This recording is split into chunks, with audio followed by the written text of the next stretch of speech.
तो स्वागत है आपका मेरे YouTube channel all exam GK point पर। आज की important video Uttarakhand exam paper पर आधारित प्रैक्टिस सेट है, जिसमें आपको लगभग 50 क्वेश्चन मिलते हैं जो उत्तराखंड के एग्ज़ाम पेपर पर आधारित होते हैं। इसमें हिंदी, उत्तराखंड और ऑल ओवर जीके के क्वेश्चन होते हैं। इसमें रीजनिंग और कंप्यूटर के भी क्वेश्चन होते हैं। तो लाइव क्लास स्टार्ट करने से पहले जल्दी जल्दी आप वीडियो को शेयर कर दीजिए, अपने दोस्तों में वीडियो को शेयर कर दीजिए। जल्दी जल्दी 9 बजे आपकी लाइव क्लास स्टार्ट हो जाती है, तो जल्दी जल्दी वीडियो को शेयर कर दीजिए भाई। सभी का वेलकम है आपका लाइव क्लास में। नमस्कार,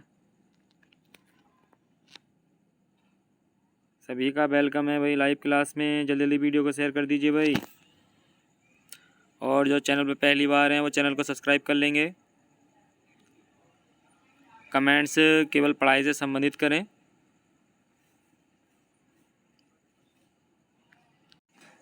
इम्पोर्टेंट ही क्वेश्चन आपको मिलते हैं। शेयर कर दिया भाई सभी ने, तो स्टार्ट करते हैं आज की वीडियो। पहला क्वेश्चन है, विश्व जनसंख्या दिवस किस तिथि को मनाया जाता है? बताइए भाई जल्दी। विश्व जनसंख्या दिवस की तिथि है, बताइए भाई किस तिथि को विश्व जनसंख्या दिवस मनाया जाता है?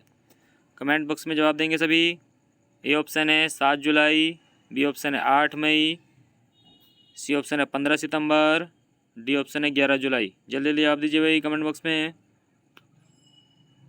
विश्व जनसंख्या दिवस कब मनाया जाता है? 7 जुलाई नहीं होगा, 8 मई भी नहीं है, 15 सितंबर भी नहीं है। इसका सही आंसर है डी वाला। ठीक है, देखिए पहले एक था, एक और इसके साथ में आ गया। ठीक है, तो डबल हो गया ना, जनसंख्या बढ़ गई ना, तो यहाँ पर क्या हो गया, 11 जुलाई को विश्व जनसंख्या दिवस मनाया जाता है। कई बार एग्जाम में आ चुका है। नेक्स्ट क्वेश्चन, देश में बिंटल लाइन की प्राकृतिक परिघटना किस नगर में होती है? बताइए जल्दी। ए ऑप्शन है शिमला, बी ऑप्शन है दार्जिलिंग, सी ऑप्शन है मसूरी, डी ऑप्शन है नैनीताल। बताइए भैया जल्दी। बिंटल लाइन की जो प्राकृतिक परिघटना है वो किस नगर में देखी जाती है भाई? बताइए भाई। लगभग सभी के जवाब सही आ रहे हैं, यहाँ पर कुछ अलग बता रहे हैं। सभी का वेलकम है भाई लाइव क्लास में आपका,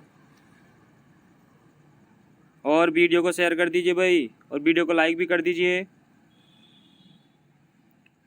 सभी लाइक करेंगे वीडियो को जल्दी जल्दी।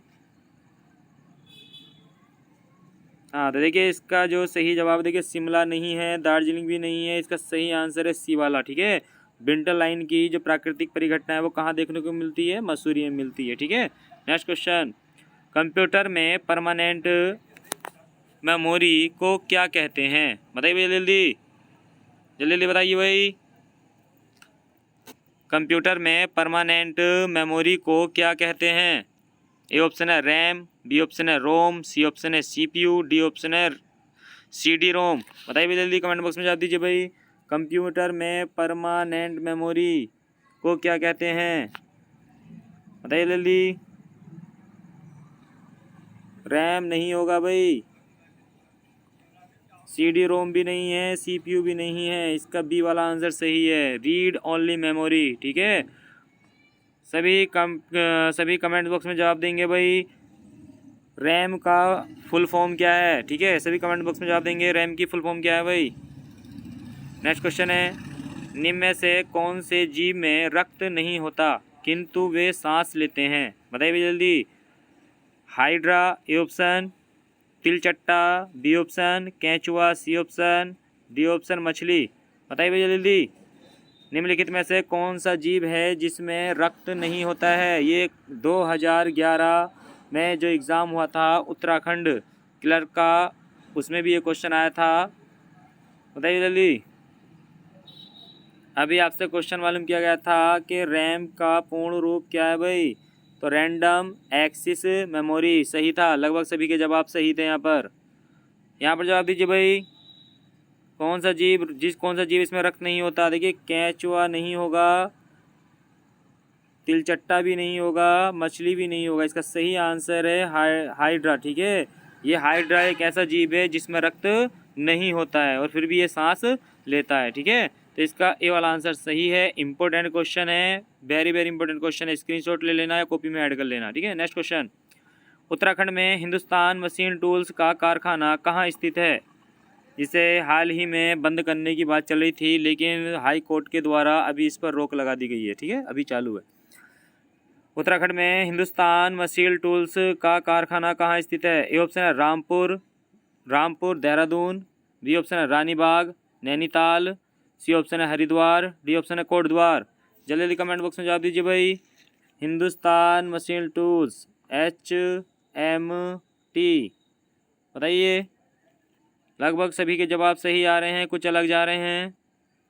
रामपुर देहरादून नहीं होगा भाई, हरिद्वार भी नहीं है, कोटद्वार भी नहीं है। इसका सही आंसर है बी वाला, रानीबाग नैनीताल, ठीक है। नेक्स्ट क्वेश्चन, क्षेत्रीय ग्रामीण बैंकों की स्थापना वर्ष में की गई थी, बताइए भाई। क्षेत्रीय ग्रामीण बैंकों की स्थापना वर्ष में की गई थी भाई, ये इकोनॉमिक्स का क्वेश्चन है आपका। 1969, बी ऑप्शन है 1972, सी ऑप्शन है 1973 और डी ऑप्शन है 1975। बताइए भैया जल्दी। क्षेत्रीय ग्रामीण बैंकों की स्थापना कब की गई थी भाई? कुछ के जवाब अलग आ रहे हैं, कुछ सही बता रहे हैं। 1969 नहीं होगा भाई, 1969 नहीं है, 1972 भी नहीं है, 1973 भी नहीं है। इसका सही आंसर है डी वाला, कुछ के जवाब सही थे। नेक्स्ट क्वेश्चन, विश्व पर्यावरण दिवस किस तारीख को मनाया जाता है? जल्दी जल्दी कमेंट बॉक्स में जवाब दीजिए भाई। विश्व पर्यावरण दिवस किस तारीख को मनाया जाता है? उत्तराखंड और उत्तर प्रदेश का एग्जाम इस क्वेश्चन के बिना अधूरा है। हर दूसरे एग्जाम में क्वेश्चन आ जाता है कि विश्व पर्यावरण दिवस कब मनाया जाता है। ए ऑप्शन है 21 मार्च, बी ऑप्शन है 23 सितंबर, सी ऑप्शन है 5 जून और डी ऑप्शन है 25 मई। जल्दी जवाब दीजिए भाई। लगभग सभी के जवाब सही हैं यहाँ पर। इसका सही आंसर है सी वाला, ठीक है, 5 जून का मनाया जाता है। सभी का वेलकम है भाई लाइव क्लास में। वीडियो को लाइक कर दीजिए सभी और वीडियो को शेयर भी कर दीजिए भाई, अपने दोस्तों को भी इनवाइट कीजिए और जो चैनल पर पहली बार वो चैनल को सब्सक्राइब कर लें। नेक्स्ट क्वेश्चन, देखिए आपकी लाइव क्लास है जिसमें आपको 50 क्वेश्चन मिलते हैं। आपकी ये जो हमारा आज 18वां प्रैक्टिस सेट है, ठीक है। क्वेश्चन है सुमेलित कीजिए, सही मिलान करना भी आपको। सिंधु कालीन अवशेष दिए गए हैं और दूसरे स्थान दिए गए हैं, ठीक है। तो पहला है गोदीवाड़ा, दूसरे पे ब पे दिया है आपका महास्नानागार और स पे दिया है जूते हुए खेत और द पे दिया है श्रमिक आवास। यहाँ पर ऑप्शन दे रखे हैं ए ब स और द, ठीक है। ये मिलान करने के लिए है नीचे, यानी कि ए में जो है ये पहली वाली लाइन है, ब में दूसरी वाली लाइन है, सी में तीसरी वाली लाइन है और द में चौथी वाली लाइन है, ठीक है। और नीचे आपके ऑप्शन दे रखे हैं और यहाँ पर स्थान दिए हैं मोहनजोदड़ो, दूसरा दिया है हड़प्पा, तीसरा दिया है कालीबंगा और चौथा दिया है लोथल। तो आपको मिलान करना है और ये उत्तर प्रदेश और उत्तराखंड के एग्जाम में इस तरीके के क्वेश्चन काफ़ी मिलते हैं। तो आपको क्रम बताना है भैया, जल्दी बताइए। कुछ के जवाब सही आ रहे हैं, कुछ अलग बता रहे हैं भाई। यहाँ पर देखिए गोदीवाड़े के जो साक्ष्य मिले थे वो कहाँ से मिले थे भाई? लोथल से मिले थे। देखिए बाकी आपको किसी को मिलाने की ज़रूरत नहीं है। जिसके अगर ये एक भी क्वेश्चन याद था कि गोदीवाड़ा के साक्ष्य लोथल से मिले थे तो उसका आंसर बिल्कुल सही हो जाएगा, क्योंकि डी वाला आंसर इसका सही हो गया, क्योंकि 4 जो दिया है केवल एक में ही दिया है शुरू में, ठीक है। जो महान स्नानागार था ये मोहनजोदड़ो से मिला था, जूते हुए खेत जो मिले थे कालीबंगा से मिले थे और ये श्रमिक आवास मिला था ये हड़प्पा से मिला था, ठीक है। तो हमारा इसका सही क्रम जो है वो चौथा वाला सही है। इसी तरीके क्वेश्चन आते हैं। अगर आपको एक भी क्वेश्चन या दो क्वेश्चन आपके याद होते हैं तो या तो आप शुरू में देख लिया करें या फिर लास्ट वाला क्वेश्चन मिला लिया करें, ठीक है। लास्ट में देखिए डबल डबल दे रखा था, शुरू में 4 केवल एक में ही था। नेक्स्ट क्वेश्चन, भारतीय पुरातत्व सर्वेक्षण के पहले जर्नल कौन थे? ए ऑप्शन है लॉर्ड कार्नवालिस, बी ऑप्शन है sir John Marshall, C option है अलेक्जेंडर कनिंघम और डी ऑप्शन आपका विलियम वेंटिंग। बताइए भाई जल्दी। भारत में पुरातत्व सर्वेक्षण विभाग के पहले जनरल यानी पहले अध्यक्ष कौन थे भाई? किसके नेतृत्व में भारत में पुरातत्व विभाग का गठन वो किया गया था? बहुत ही आसान क्वेश्चन है। कुछ के जवाब सही आ रहे हैं, कुछ अलग बता रहे हैं। सर जॉन मार्शल नहीं होगा भाई, ठीक है। देखिए, सर जॉन मॉर्सल के नेतृत्व में सिंधु घाटी सभ्यता की खुदाई की गई थी, लेकिन पुरातत्व विभाग का सर्वेक्षण के जो जनरल हैं, जो अध्यक्ष हैं, वो ए कनिंघम है। सी वाला आंसर सही है, कुछ के जवाब सही थे। ठीक है।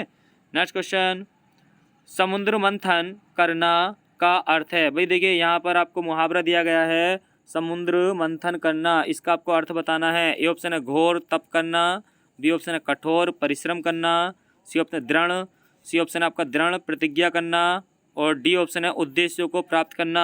बताइए भाई जल्दी, समुद्र मंथन करने का अर्थ है। वीडियो को लाइक भी कर दीजिए भाई सभी, जो चैनल पे पहली बार है चैनल को सब्सक्राइब कर लें भाई। देखिए, कठोर तप करना नहीं होगा इसका, उद्देश्य को प्राप्त करना भी नहीं है इसका, दृढ़ प्रतिज्ञा भी नहीं है इसका। ठीक है, इसका सही आंसर है आपका कठोर परिश्रम करना। ठीक है, समुद्र मंथन करना इसका मतलब है कठोर परिश्रम करना। इंपॉर्टेंट है, स्क्रीनशॉट ले लेना। नेक्स्ट क्वेश्चन, यथार्थ में कौन सी संधि है। ए ऑप्शन है दीर्घ, बी ऑप्शन है वृद्धि, सी ऑप्शन है गुण, और डी ऑप्शन है इनमें से कोई नहीं। बताइए भैया जल्दी, यथार्थ में कौन सी संधि है। कुछ के जवाब सही आ रहे हैं यहाँ पर, कुछ अलग बता रहे हैं। लगभग सभी के जवाब सही हैं यहाँ पर। देखिए, बीच वाले बड़ पर बड़ा आ गया है। ठीक है, बीच वाले बड़ पर अगर बड़ा आ मिलता है आपको, तो उसमें अधिकतर में क्या होता है, दीर्घ संधि होती है। ठीक है, इसका ए वाला आंसर सही है। यथार्थ में कौन सी संधि है भाई, दीर्घ संधि है। ठीक है भाई, गुण संधि भी नहीं है, वृद्धि संधि भी नहीं है। ठीक है, यथार्थ में यथा प्लस अर्थ, यथार्थ तो दीर्घ संधि है। नेक्स्ट क्वेश्चन, निम्न में से किस शब्द में प्रत्यय का प्रयोग हुआ है। ए ऑप्शन है विकल्प, विकल, बी ऑप्शन है धनिक, सी ऑप्शन है पुलक, और डी ऑप्शन है अलक। बताइए भैया जल्दी कमेंट बॉक्स में जवाब दीजिए भाई, निम्नलिखित में से कौन सा शब्द है जिसमें प्रत्यय का प्रयोग किया गया है। विकल, धनिक, पुलक, अलक। बताइए जल्दी। कुछ के जवाब सही आ रहे हैं, कुछ अलग बता रहे हैं यहाँ पर भाई। प्रत्यय का प्रयोग हुआ है ये बताना है आपको। ठीक है, देखिए, विकल्प नहीं है, पुलक भी नहीं है, अलग भी नहीं है। इसका सही आंसर है बी वाला। ठीक है, धनिक, धन प्लस इक। तो इसमें कौन सा प्रत्यय का प्रयोग हुआ, एक प्रत्यय का प्रयोग हुआ है इसमें, तो बी वाला आंसर सही है। नेक्स्ट क्वेश्चन, भारतीय रिजर्व बैंक का लेखा वर्ष कब से आता है भाई। ये भी देखिए इकोनॉमिक्स का क्वेश्चन है आपका। भारतीय रिजर्व बैंक का लेखा वर्ष कब से आता है। ए ऑप्शन है 1 जुलाई से 1 जून, बी ऑप्शन है 1 अप्रैल से 30 मार्च, सी ऑप्शन है 1 जुलाई से 30 जून, और डी ऑप्शन है 1 जनवरी से 31 दिसंबर। बताइए भाई जल्दी, भारतीय रिजर्व बैंक का लेखा वर्ष कब से आता है। कुछ के जवाब सही आ रहे हैं, कुछ अलग जा रहे हैं भाई। देखिए, बी वाला नहीं है भाई। 1 अप्रैल से 30 मार्च ये भारत का वित्त वर्ष का लेखा जोखा होता है। ठीक है, ये वित्त वर्ष का लेखा जोखा होता है, भारतीय वित्त वर्ष का लेखा जोखा होता है। यहाँ पर आरबीआई की बात चल रही है, तो इसका सही आंसर था भाई सी वाला, 1 जुलाई से 30 जून तक। ठीक है, 1 जुलाई से 30 जून तक क्या होता है, आरबीआई का लेखा वर्ष होता है। ठीक है, सभी कमेंट बॉक्स में जवाब देंगे भाई। आरबीआई का राष्ट्रीयकरण कब हुआ था। नेक्स्ट क्वेश्चन देखते हैं, हरित क्रांति की शुरुआत किस पंचवर्षीय योजना में की गई थी। हरित क्रांति की शुरुआत किस पंचवर्षीय योजना में की गई थी भाई। ए ऑप्शन है तृतीय पंचवर्षीय योजना, बी ऑप्शन है 5वीं पंचवर्षीय योजना, सी ऑप्शन है द्वितीय पंचवर्षीय योजना, और डी ऑप्शन है चौथी पंचवर्षीय योजना। भाई जल्दी जल्दी बताइए भाई, हरित क्रांति की शुरुआत किस पंचवर्षीय योजना में की गई थी। बहुत ही आसान क्वेश्चन है, जल्दी जल्दी कमेंट बॉक्स में जवाब दीजिए भाई सभी। देखिए, इसका जो सही आंसर है, जल्दी जवाब दीजिए भाई। देखिए, दूसरी पंचवर्षीय योजना नहीं होगी, 5वीं भी नहीं है। इसका सही आंसर है तीसरी पंचवर्षीय योजना में हरित क्रांति की शुरुआत की गई थी। ठीक है, इसका सी वाला आंसर सही है, वो सॉरी ए वाला आंसर इसका सही है। ठीक है, ए वाला आंसर इसका सही है। अभी आपसे क्वेश्चन मालूम किया गया था, लगभग सभी ने जवाब से सही दिए थे। आरबीआई का राष्ट्रीयकरण कब हुआ था, तो 1949 में हुआ था। ठीक है, राष्ट्रीयकरण कब है, 1949 में। नेक्स्ट क्वेश्चन देखते हैं भाई। क्वेश्चन है, गौतम बुद्ध के प्रिय घोड़े का नाम क्या था। ए ऑप्शन है कंथक, बी ऑप्शन है प्रताप, सी ऑप्शन है चेतक, और डी ऑप्शन है केवलस। बताइए भैया जल्दी, गौतम बुद्ध के प्रिय घोड़े का नाम क्या था? इम्पोर्टेंट क्वेश्चन है, एसएससी में आया था क्वेश्चन ये। गौतम बुद्ध के प्रिय घोड़े का नाम क्या था भाई? ए ऑप्शन है कंथक, बी ऑप्शन है प्रताप, सी ऑप्शन है चेतक, डी ऑप्शन है केवलस। कुछ के जवाब सही आ रहे हैं यहाँ पर, कुछ अलग बता रहे हैं। जल्दी जल्दी आप दीजिए भाई। देखिए केवलस नहीं है भाई, चेतक भी नहीं है। देखिए जो सही आंसर है वो आपका ए वाला आंसर सही है, कंथक, या जिसे हम बोलते हैं कंठक। ठीक है, कंठक। गौतम बुद्ध के घोड़े का नाम क्या था भाई? कंठक या कंथक। ठीक है, तो ए वाला आंसर इसका सही है। नेक्स्ट क्वेश्चन, तृतीय पंचवर्षीय योजना की कार्यनीति में सर्वाधिक बल किस क्षेत्र के विकास को दिया गया था? बताइए भाई जल्दी। आर्थिक विकास, बी ऑप्शन है गरीबी उन्मूलन, सी ऑप्शन है ग्रामीण विकास, और डी ऑप्शन है कृषि में विकास। बताइए भाई जल्दी जल्दी। तृतीय पंचवर्षीय योजना का मुख्य लक्ष्य क्या था भाई? क्या लक्ष्य रखा गया था भाई? बताइए जल्दी। आर्थिक विकास, गरीबी उन्मूलन, बी ऑप्शन है ग्रामीण विकास, सी ऑप्शन है कृषि में विकास। बताइए जल्दी। देखिए भारत की सबसे विफल योजना यही थी भाई, भारत की सबसे विफल योजना यही रही थी, तीसरी पंचवर्षीय योजना। ठीक है, क्योंकि कारण क्या था? इसी समय देखिए 1965 में भारत पाकिस्तान युद्ध हुआ, और इसी समय क्या हुआ था? चीन युद्ध भी हुआ था। ठीक है, इसी समय क्या हुआ था भाई? चीन युद्ध भी हुआ था, भारत पाकिस्तान युद्ध भी हुआ था, तो जिस कारण ये विफल रही थी। इसका सही आंसर बताइए भाई। कुछ के जवाब सही आ रहे हैं, कुछ अलग बता रहे हैं। गरीबी उन्मूलन नहीं होगा, आर्थिक विकास भी नहीं है, इसका डी वाला आंसर सही है भाई। ठीक है, कृषि में विकास। ठीक है, नेक्स्ट क्वेश्चन, निम्नलिखित में से कौन सा आरबीआई का कार्य नहीं है? ए ऑप्शन है बैंकों का बैंक, बी ऑप्शन है ऋण नियंत्रक, सी ऑप्शन है विदेशी मुद्रा के संरक्षक, डी ऑप्शन है कृषि विकास के लिए किसानों को सीधे अन्न आवंटित करना। बताइए भाई जल्दी, कौन सा एक आरबीआई का कार्य नहीं है? कुछ के जवाब सही आ रहे हैं, कुछ अलग बता रहे हैं। यहाँ पर देखिए जो मालूम किया जा रहा है वो मालूम किया रहा है कार्य नहीं है। देखिए बैंकों का बैंक कौन, देखिए बैंकों का बैंक कौन होता है भाई? आरबीआई। ऋण पर जो नियंत्रण रखता है वो भी कौन रखता है? आरबीआई।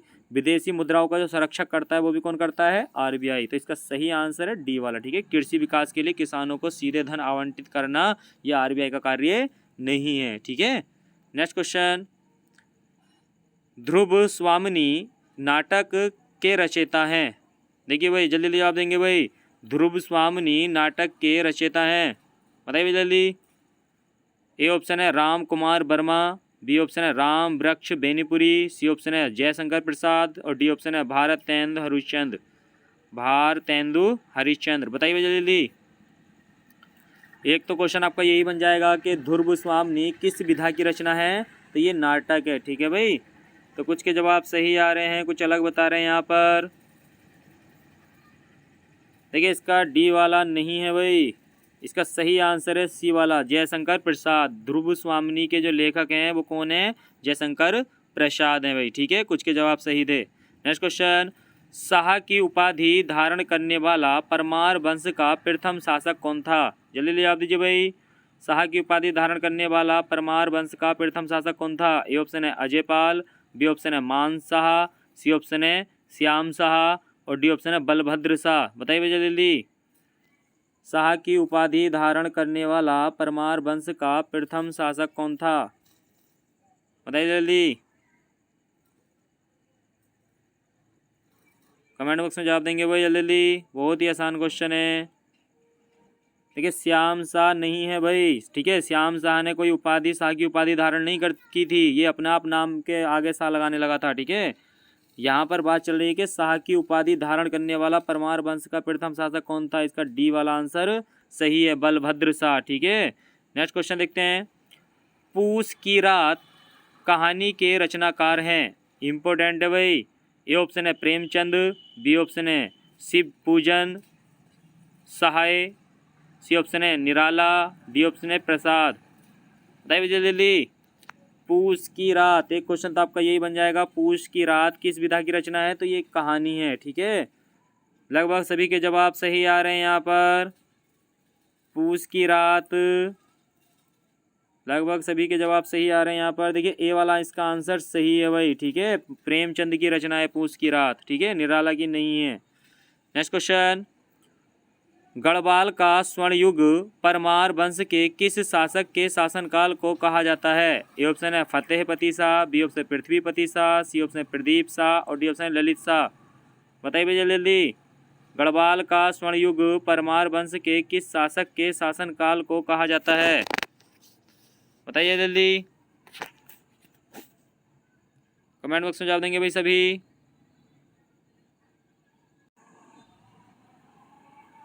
जल्दी जवाब दीजिए भाई। लगभग सभी के जवाब सही थे, कुछ अलग बता रहे थे यहाँ पर। देखिए ललित शाह नहीं है, प्रदीप शाह भी नहीं है, इसका सही आंसर है ये वाला, फतेहपति शाह के शासनकाल को गढ़वाल का स्वर्णकाल कहा जाता है। नेक्स्ट क्वेश्चन, भंगाड़ी का युद्ध किसके बीच हुआ था? ए ऑप्शन है फतेहपति शाह व सिरमौर शासक, बी ऑप्शन है फतेहपति शाह व गुरु गोविंद सिंह के बीच, सी ऑप्शन है फतेहपति शाह व रोहिलों के बीच और डी ऑप्शन है आपका फतेहपति शाह व गोरखाओं के बीच। बताइए भैया जल्दी जवाब दीजिए कमेंट बॉक्स में। भंगाड़ी का युद्ध किसके बीच लड़ा गया था भाई? जल्दी जल्दी जवाब दीजिए, बहुत ही आसान क्वेश्चन है। कुछ के जवाब सही आ रहे हैं, कुछ अलग बता रहे हैं यहाँ पर। वीडियो को लाइक भी करते रहें भाई और अपने दोस्तों को वीडियो शेयर कर दीजिए भाई सभी। और जो चैनल पे पहली बार है वो चैनल को सब्सक्राइब कर लें। बताइए जल्दी।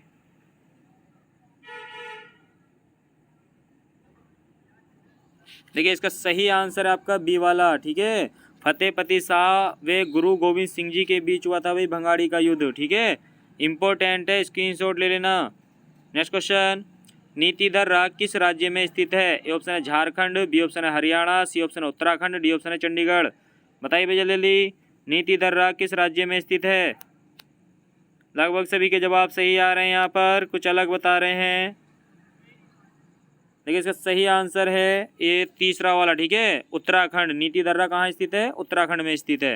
नेक्स्ट क्वेश्चन, निम्नलिखित में से कौन अर्था अलंकार है? बताना भाई जल्दी। निम्नलिखित में से कौन अर्था अलंकार है? ए ऑप्शन है श्लेष अलंकार, बी ऑप्शन है यमक अलंकार, सी ऑप्शन है वक्रोक्ति अलंकार और डी ऑप्शन है रूपक अलंकार। बताइए भाई जल्दी। निम्नलिखित में से कौन अर्था अलंकार है? अर्थालंकार, देखिए अलंकार मुख्यतः तीन प्रकार के होते हैं, अर्थालंकार, शब्दालंकार और उभय अलंकार। तो देखिए यहाँ पर जो मालूम किया जा रहा है वो अर्थालंकार मालूम किया जा रहा है कि अर्थालंकार कौन सा है। कुछ के जवाब सही आ रहे हैं, कुछ गलत बता रहे हैं यहाँ पर। वक्रोक्ति नहीं है भाई, श्लेष भी नहीं है, यमक भी नहीं है, ये तीनों के तीनों, देखिए ये तीनों के तीनों क्या है भाई यहाँ पर? अर्था देखिए यहाँ पर जो मालूम किया जा रहा है कि निम्नलिखित में से कौन अर्था अलंकार है, अर्था अलंकार मालूम किया जा रहा है, ठीक है। अर्था अलंकार ये तीनों के तीनों जो हैं ये क्या है यहाँ पर? शब्द अलंकार है, ठीक है। ये कौन से?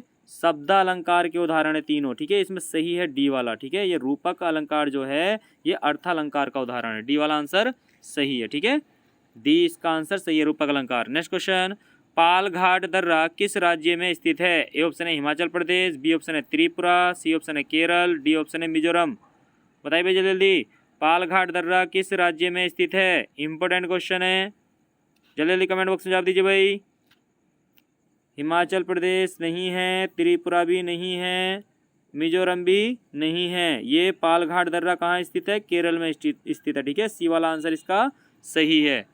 कुछ के जवाब सही थे, कुछ अलग अलग बता रहे थे यहाँ पर, ठीक है। नेक्स्ट क्वेश्चन, जहाँ उपमेय में उपमान की समानता प्रकट की जाए वहाँ कौन सा अलंकार होता है? बताइए जल्दी। जहाँ उपमेय में उपमान की समानता प्रकट की जाए वहाँ कौन सा अलंकार होता है? ए ऑप्शन है उत्प्रेक्ष अलंकार, बी ऑप्शन है उपमा अलंकार, सी ऑप्शन है रूपक अलंकार और डी ऑप्शन है संदेह अलंकार। बताइए भैया जल्दी। डेफिनेशन आती है वो एग्जाम में, किसी एक अलंकार की जो डेफिनेशन मालूम कर लेता है वो एग्जाम में किसकी है भैया? जहाँ उपमेय में उपमान की समानता प्रकट की जाए वहाँ कौन सा अलंकार होता है भाई? कुछ के जवाब सही आ रहे हैं, कुछ अलग बता रहे हैं भाई। उत्प्रेक्ष अलंकार नहीं होगा, रूपक अलंकार भी नहीं होगा। देखिए इसका सही आंसर है बी वाला, ठीक है। उपमा अलंकार, ठीक है। जहाँ उपमेय में उपमान की समानता प्रकट की जाए वहाँ उपमा अलंकार होता है, ठीक है। बी वाला आंसर सही है। नेक्स्ट क्वेश्चन, नीम हकीम खतरे जान का अर्थ है। नीम हकीम खतरे जान का अर्थ है। ए ऑप्शन है नीम का प्रयोग हकीम द्वारा करना।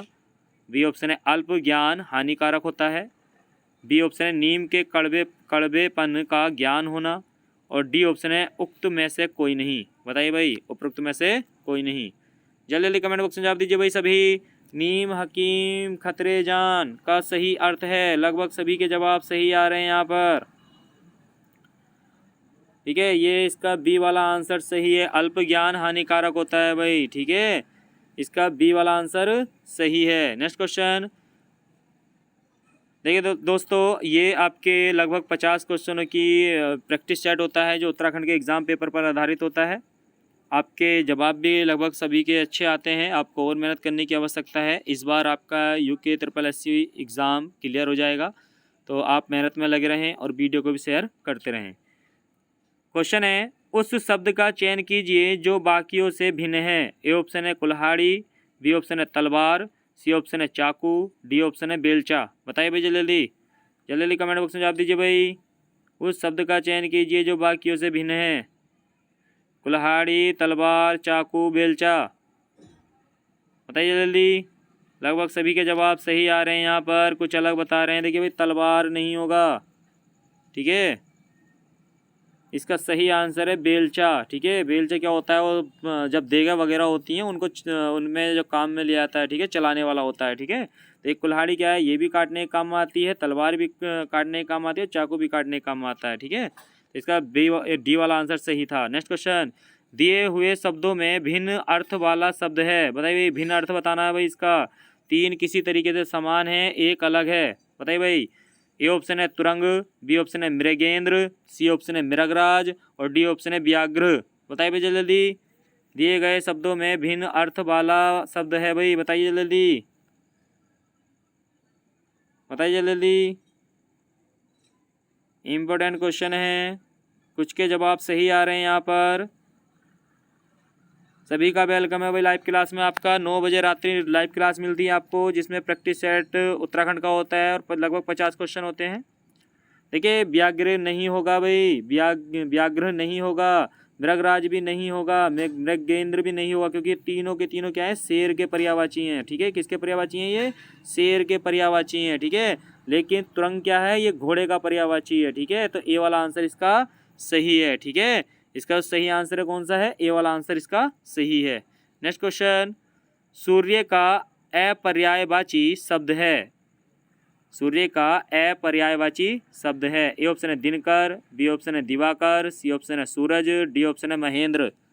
जल्दी जल्दी कमेंट बॉक्स में जवाब दीजिए भाई, सभी जवाब देंगे भाई जल्दी जल्दी। लगभग सभी के जवाब सही हैं यहाँ पर, महेंद्र, ठीक है। डी वाला आंसर सही है। सूर्य का अपर्यायवाची मालूम क्या है भाई, पर्यायवाची मालूम नहीं कर रहा है, क्योंकि तीनों के तीनों क्या है, सूर्य के पर्यायवाची हैं, दिनकर, दिवाकर और सूरज, ठीक है। महेंद्र इसमें सही है। नेक्स्ट क्वेश्चन, बांझ क्या जाने प्रसव की पीड़ा का अर्थ है। बताइए जल्दी जल्दी बताइए जल्दी। बांझ क्या जाने प्रसव की पीड़ा का अर्थ है। ए ऑप्शन है जिस पर बीतती है वही जानता है, बी ऑप्शन है दूसरों का दुख दर्द नहीं समझना, सी ऑप्शन है सहानुभूति नहीं दिखाना और डी ऑप्शन है संतानहीन होना। बताइए भाई जल्दी जल्दी। बांझ क्या जाने प्रसव की पीड़ा का अर्थ है। कुछ के जवाब सही आ रहे हैं, कुछ अलग बता रहे हैं यहाँ पर। जल्दी जल्दी आप दीजिए भाई। दूसरों का दुख दर्द नहीं समझना, भाई नहीं होगा ये, ठीक है। इसका सही आंसर है ए वाला, जिस पर बीतती है वही जानता है, ठीक है। ए वाला आंसर सही है, ठीक है। सहानुभूति दिखाना भी नहीं होगा भाई यहाँ पर, डी भी नहीं है, ठीक है। इसका ए वाला आंसर सही है। बांझ क्या जाने प्रसव की पीड़ा का अर्थ बताना है आपको, तो जिस पर बीतती है वही जानता है, ठीक है। तो ए वाला आंसर सही है। नेक्स्ट क्वेश्चन, तुलुगम नीति या बोलते हैं तुगलमा नीति, ठीक है, का सर्वप्रथम प्रयोग बाबर ने किस युद्ध में किया था, ठीक है। बीपीएससी में आया था भाई, बहुत इंपॉर्टेंट क्वेश्चन है ये, इस बार एग्जाम में मिल सकता है आपको। तुगलमा नीति जिसे बोलते हैं हम, तुगलमा नीति, ठीक है, या तुलुगम नीति या तुगलमा नीति, इसे ही बोला जाता है, ठीक है। का प्रयोग बाबर ने सर्वप्रथम किस युद्ध में किया था भाई? ए ऑप्शन है पानीपत की प्रथम युद्ध में, बी ऑप्शन है पानीपत की दूसरे युद्ध में, द्वितीय युद्ध में, पानीपत की तृतीय युद्ध में, और सी ऑप्शन आपको किसी भी युद्ध में नहीं। बताइए भाई, जल्दी जल्दी बताइए भाई, जल्दी जल्दी कमेंट बॉक्स में जवाब दीजिए भाई सभी। तुलगमा नीति का सर्वप्रथम प्रयोग बाबर ने किस युद्ध में किया था? जल्दी जल्दी कमेंट बॉक्स में जवाब दीजिए। देखिए तुगलमा नीति क्या होती है? चारों तरफ से सैनिकों को भेजकर घेरना, ठीक है। तो ये जो युद्ध नीति को सर्वप्रथम प्रयोग किया था, कुछ के जवाब सही आ रहे थे भाई। देखिए पानीपत का दूसरा युद्ध नहीं है, तीसरा युद्ध भी नहीं है, ठीक है, क्योंकि ये दोनों युद्ध तो बाबर ने लड़े ही नहीं है, ठीक है। पानीपत का दूसरा युद्ध भी बाबर ने नहीं लड़ा है, पानीपत की तीसरा युद्ध भी बाबर ने नहीं लड़ा है। तो जब आपको इतना पता था तो लगभग सभी के जवाब यहाँ सही होने चाहिए थे। पानीपत की प्रथम युद्ध, क्योंकि बाबर ने इन युद्धों में से केवल एक ही युद्ध लड़ा है, ठीक है। पानीपत की प्रथम युद्ध में ही तुगलमा नीति का प्रयोग किया था, ठीक है। ये वाला आंसर इसका सही है। नेक्स्ट क्वेश्चन, शक संवत की स्थापना डैश में की गई थी? बताइए भाई, बहुत ही आसान क्वेश्चन है। शक संवत जिस पर हमारा भारतीय कैलेंडर आधारित है, बताइए भाई, हमारा राष्ट्रीय पंचांग किस पर आधारित है? शक संवत पर आधारित है। शक संवत की स्थापना डैश में की गई थी? कब की गई थी भाई? ए ऑप्शन है ईसा पूर्व 57, 78 ईस्वी, 319 ईस्वी, 248 ईस्वी। बताइए भाई जल्दी जल्दी बताइए जल्दी, शक संवत की स्थापना कब की गई थी भाई? लगभग सभी के जवाब सही आ रहे हैं यहाँ पर। देखिए 319 में तो गुप्त संवत है भाई, 319 में गुप्त संवत है, ठीक है, तो ये तो होगा नहीं। 48 में, 248 में तो कोई संवत ही नहीं चला है इसका। देखिए इसमें क्या था? 57 में विक्रम संवत था, विक्रम संवत था ये, ठीक है, विक्रम संवत था, ठीक है। लेकिन ये बी वाला आंसर सही है। शक संवत कब चलाया गया? 78 ईस्वी में चलाया गया। नेक्स्ट क्वेश्चन, सभी कमेंट्स बॉक्स में जवाब देंगे भाई। शक संवत भारत में किसके द्वारा चलाया गया था? नेक्स्ट क्वेश्चन, प्रारंभ में बाबर के शव को कहाँ दफनाया गया था? ए ऑप्शन है आगरा के आराम बाग में, बी ऑप्शन है नई दिल्ली में, सी ऑप्शन है कोलकाता में, और डी ऑप्शन है जामा मस्जिद में। बताइए भाई जल्दी, प्रारंभ में बाबर के शव को कहाँ दफनाया गया था?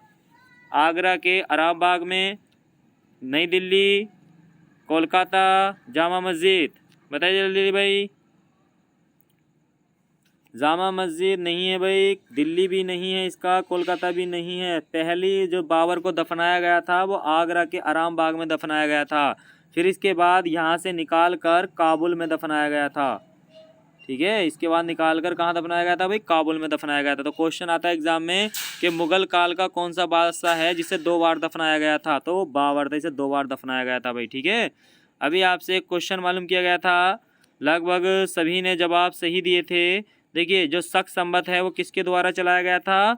वो कनिष्क के द्वारा चलाया गया था, ठीक है भाई। किसके द्वारा चलाया गया था? कनिष्क के द्वारा चलाया गया था। अगर कनिष्क ऑप्शन में ना आता है तो कुषाण वंश के शासकों के द्वारा, ठीक है। किसके द्वारा? कुषाण वंश के शासकों के द्वारा चलाया गया था, ठीक है। नेक्स्ट क्वेश्चन, कुषाण, देखिए कुषाण की बात है, कुषाण का ही क्वेश्चन आ गया। कुषाण साम्राज्य के संस्थापक कौन थे? ए ऑप्शन है कनिष्क, बी ऑप्शन है वासुदेव, सी ऑप्शन है कुजुल कडफिसेस, और डी ऑप्शन है वशिष्ठ का। बताइए जल्दी जल्दी, कुषाण साम्राज्य के संस्थापक कौन थे? ए ऑप्शन है कनिष्क, बी ऑप्शन है वासुदेव, सी ऑप्शन है कुजुल कडफिसेस, डी ऑप्शन है वशिष्ठ का। बताइए जल्दी जल्दी कमेंट बॉक्स में जवाब दीजिए भाई सभी। बहुत ही आसान क्वेश्चन है, लगभग सभी के जवाब सही होने चाहिए यहाँ पर, लेकिन फिर भी गलत जवाब, कुछ गलत जवाब दे रहे हैं भाई। देखिए कनिष्क नहीं है भाई, कनिष्क कुषाण वंश का सबसे शक्तिशाली राजा है, ठीक है। इसका सही आंसर है सी वाला, कुजुल कडफिसेस। कुजुल कडफिसेस ने ही कुषाण वंश की स्थापना की थी। कुजुल कडफिसेस के बाद ही बिम कडफिसेस आया था, और बिम कडफिसेस का जो पुत्र था वो कनिष्क था, ठीक है। तो इसका सी वाला आंसर सही है। नेक्स्ट क्वेश्चन, प्रसिद्ध रचना शाहनामा जिसने महमूद गजनबी को भी अमर कर दिया का लेखक कौन था? बताइए भैया जल्दी, प्रसिद्ध रचना शाहनामा जिसने महमूद गजनी को भी अमर कर दिया का लेखक कौन है भाई? बताइए भाई, आपको सीधा सिंपल क्वेश्चन बताना है कि शाहनामा के लेखक कौन है। ए ऑप्शन है उतबी, बी ऑप्शन है फिरदौसी, सी ऑप्शन है बेहाकी, डी ऑप्शन है सेलजुक, वजीर, निजामुल मुल्क। बताइए भाई जल्दी। शाहनामा के लेखक कौन है भाई? सभी वीडियो को लाइक कर दीजिए भाई सभी, और जो चैनल पे पहली बार है वो चैनल को सब्सक्राइब कर लें भाई। कुछ के जवाब सही आ रहे हैं, कुछ अलग बता रहे हैं। देखिए उत्बी नहीं है भाई, इसका सही आंसर है फिरदौसी। ठीक है, इसका सही आंसर है फिरदौसी। शाहनामा के लेखक कौन है भाई? फिरदौसी हैं। ठीक है, नेक्स्ट क्वेश्चन। वह शब्द जो कि शब्द, देखिए ये इंग्लिश में आपको वर्ड दिया गया है, इस तरीके से क्वेश्चन आते हैं। ट्रांसपोर्ट के अक्षरों का प्रयोग करके नहीं बनाया जा सकता है। एक क्वेश्चन आपका रीजनिंग में उत्तराखंड के एग्ज़ाम में हो, या यूपी का एग्ज़ाम हो, या एसएससी का एग्ज़ाम हो, इस तरीके का एक क्वेश्चन आपको मिलता है। कोई शब्द दिया जाएगा और आपसे मालूम किया जाएगा कि इन शब्दों का प्रयोग करके कौन सा अक्षर या शब्द नहीं बनाया जा सकता है। तो देखिए ए ऑप्शन दिया है इसमें, देखिए ए ऑप्शन दिया है स्पोर्ट, बी ऑप्शन दिया है स्ट्राप, सी ऑप्शन है ट्रस्ट, डी ऑप्शन है स्टार्ट। बताइए भाई, बताइए जल्दी। देखिए वह शब्द जो कि शब्द, इन शब्दों का प्रयोग करके अक्षरों का प्रयोग कर, देखिए ये जो अक्षर दिए गए हैं के अक्षरों का प्रयोग करके नहीं बनाया जा सकता है। तो देखिए इन अक्षरों में लगभग सभी के जवाब सही आते, कुछ अलग बता रहे थे यहाँ पर। देखिए आपको इसमें कुछ नहीं करना है, आपको केवल इसमें से वो शब्द ढूंढना है जो इस वाले शब्द में नहीं दिया गया लेकिन ऑप्शन वाले शब्द में दिया गया। तो इसका सी वाला आंसर सही है। देखिए इसमें ट्रस्ट में क्या दिया है? यू दिया गया है। ठीक है, लेकिन इसमें यू कहीं भी नहीं है, तो इसका सही आंसर सी वाला हो गया। ठीक है, क्योंकि ट्रस्ट इन वाले अक्षरों का प्रयोग करके नहीं बनाया जा सकता है। ठीक है, बाकी सब में सारे अक्षर आपको मिलेंगे। Next question. सम्राट जहांगीर को कहाँ दफन किया गया था भाई? बताइए भाई, जहांगीर का समाधि स्थल कहाँ पर है? ए ऑप्शन है आगरा, बी ऑप्शन है दिल्ली, सी ऑप्शन है लाहौर, डी ऑप्शन है श्रीनगर। बताइए भाई जल्दी जल्दी जल्दी आप जल्दी जवाब दीजिए भाई सभी। जहांगीर को कहाँ दफन किया गया था? लगभग सभी के जवाब सही आ रहे हैं, कुछ अलग बता रहे हैं भाई। देखिए आगरा नहीं है भाई, आगरा नहीं है, दिल्ली भी नहीं है। देखिए जहांगीर का जो मकबरा है लाहौर में है। ठीक है, इसका सी वाला आंसर सही है। सभी कमेंट बॉक्स में जवाब देंगे भाई। मुगल, ऐसे कितने मुगल बादशाह हैं जिनके मकबरे भारत से बाहर हैं? Next question. निम्नलिखित श्रृंखला का अगला अंक क्या होगा? बताइए भाई सभी जल्दी जल्दी। इस तरीके का भी एक क्वेश्चन आपको रीजनिंग का मिलेगा जरूर एग्जाम में, 100% है, मिलना है आपको। निम्नलिखित श्रृंखला का अगला अंक क्या होगा भाई? बताइए जल्दी। ए ऑप्शन है 4, बी ऑप्शन है 5, सी ऑप्शन है 6, डी ऑप्शन है 8। जल्दी जल्दी कमेंट बॉक्स में जवाब दीजिए भाई। अभी आपसे एक क्वेश्चन मालूम किया गया था कि मुगल काल का कौन से ऐसे बादशाह हैं जिनके मकबरे भारत से बाहर हैं, तो लगभग सभी के जवाब सही आ रहे थे। 3 ऐसे मुगल बादशाह हैं, बाकी इधर सोल्व करते रहे भाई, समझते भी रहे। 3 ऐसे बादशाह हैं जिनके मकबरे भारत से बाहर हैं। देखिए पहला बाबर, बाबर का मकबरा कहाँ भाई? काबुल अफगानिस्तान। दूसरा जहांगीर, जहांगीर का मकबरा भी कहाँ था भाई? जहांगीर का मकबरा है क्या बोलते हैं, अभी तो आपका क्वेश्चन आया था जहांगीर का मकबरा कहाँ है भाई? लाहौर। ठीक है, जहांगीर का मकबरा कहाँ था? लाहौर। और तीसरा है बहादुर शाह जफर, जिसका मकबरा है रंगून। ठीक है, बहादुर शाह जफर। ठीक है, तीसरा कौन भाई? बहादुर शाह जफर, जिसका मकबरा रंगून यानी म्यांमार। ठीक है, तो इसका देखिए भाई जल्दी जल्दी जवाब देंगे भाई, बताइए जल्दी। देखिए यहाँ पर क्या सीरीज चल रही है, अगर इस तरीके से क्वेश्चन आते हैं तो आप पीछे से सोल्व कर सकते हैं। देखिए ये वाला अंक छोड़ना है, यहाँ से ले लेते हैं पहले 6। देखिए 6, 7, 7 से 8, 8 से 9, ये तो हो गया क्लियर।